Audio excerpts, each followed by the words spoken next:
Nous bénissons ce jour éternel. Amen. Prenons-le ensemble.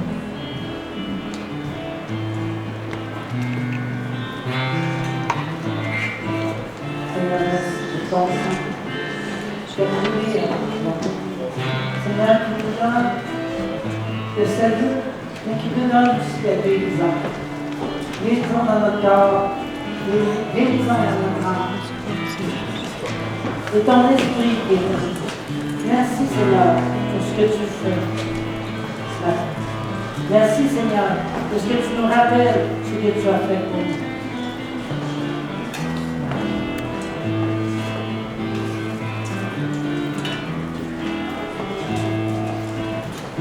Donc on vous bénit dans cette année 2020.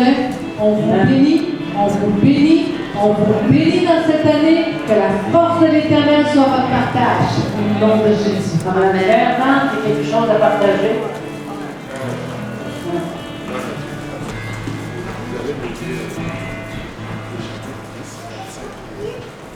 Et 26.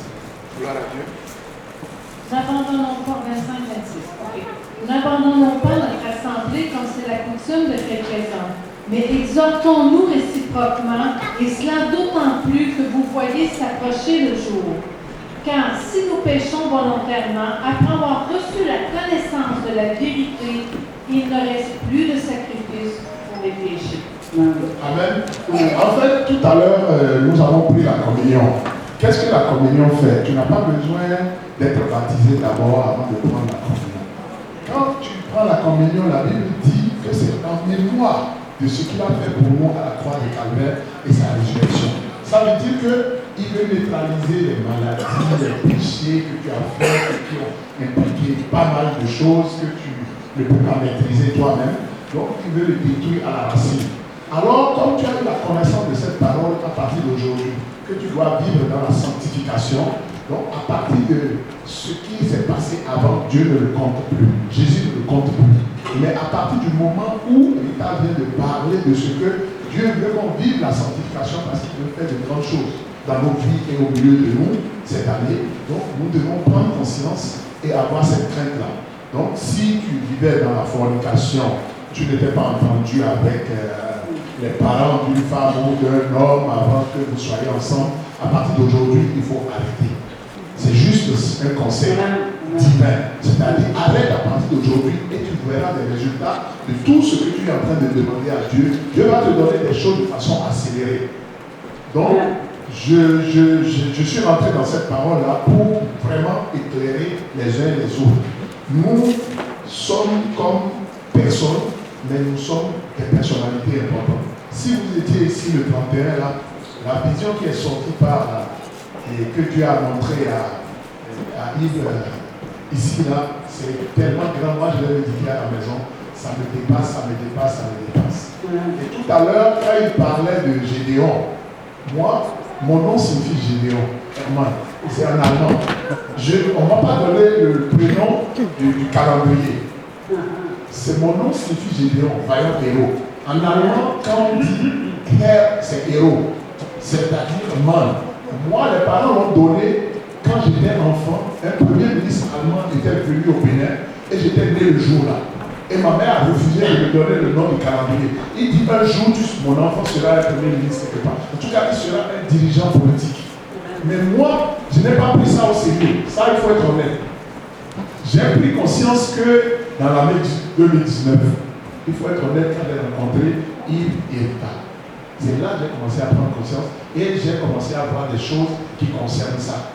Imaginez tout le temps que j'ai passé là dans ma vie et que c'est juste l'année passée que je commence à prendre conscience, à comprendre. Et évidemment, sachez que cette église est ici depuis longtemps. Je suis venu le 23 août 2011 à Excelmont, à Saint-Anselme. J'ai passé 8 ans avant de découvrir que ceux que Dieu a préparés pour moi sont ici, à Saint-Malachie. Est-ce que vous imaginez? Il faut craindre réellement Dieu. Et il faut vivre comme Dieu le demande. Et moi, je suis sûr que Dieu va faire quelque chose dans vos vies. Amen. Cette année 2020, là, prenez les choses au sérieux. Je vais l'expliquer en anglais aux autres après. Prenons-nous les choses au sérieux. Ce que tu faisais hier, ça n'a rien. Si tu avais l'habitude de sortir avec quelqu'un, tout ça, ce n'est pas grave. Garde ta relation avec lui. Mais dis-lui, on doit faire les formalités. C'est tout. Il faut utiliser cette rigueur-là parce que c'est ton comportement qui va faire que quand tu vas inviter les gens à l'église, ils vont venir. Parce que s'ils regardent la vie que tu mènes là, ils vont dire, hey, arrête, moi là, je vais suivre celle-là. Moi, je vais suivre celui-là. Les choses que les gens connaissent de toi hier là, ça n'a plus d'importance aujourd'hui. À partir du moment où tu as pris cette communion-là, toutes ces choses sont neutralisées. Si tu étais attaqué à gauche, à droite par les garçons ou par les filles, c'est neutralisé en même temps par cette communion. Parce qu'il a dit, faites-le en mémoire de moi. Donc, il est allé sur la croix à cause de ces choses-là. Et nous avons la rédemption en lui, à travers le troisième jour, sa résurrection. Gloire à Dieu. Est-ce que quelqu'un m'a saisi aujourd'hui? Parce que cette année, Dieu lui fait de grandes choses. Le chiffre 20, là, quand vous prenez Genèse 31, verset 38 à 44, la première fois, dans le livre de Genèse, on a parlé du chiffre 20, c'est que c'est Jacob qui a passé 20 ans chez Laban, chez son oncle.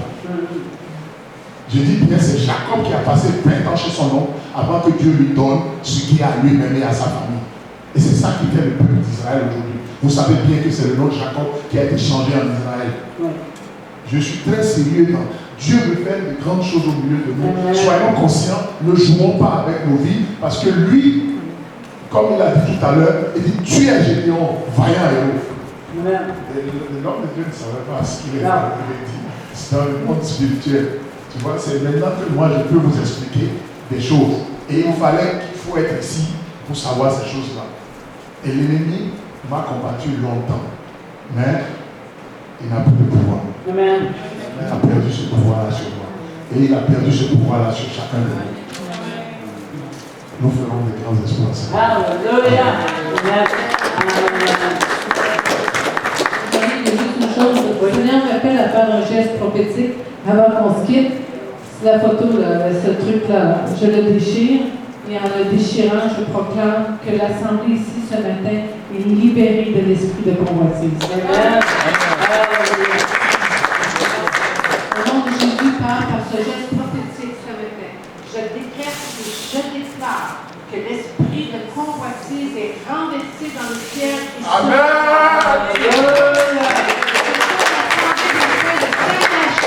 Au nom de Jésus-Christ, tu quittes le territoire, tu dégages. Et celui qui avait des combats, celle qui avait des combats avec ça, tu es relâché, tu es dégagé par la puissance du sang de Yeshua au nom de Jésus. Amen. Amen. Aussi, peut-être, une dernière petite chose. Si jamais ça revient contre vous, prenez la Sainte-Sainte. C'est pas juste à l'église qu'on peut prendre ça, prenez-le chez vous. Amen. Allez dans 1 Corinthiens 13 ou 12. Je pense que dans le cas c'est pas je suis sûr.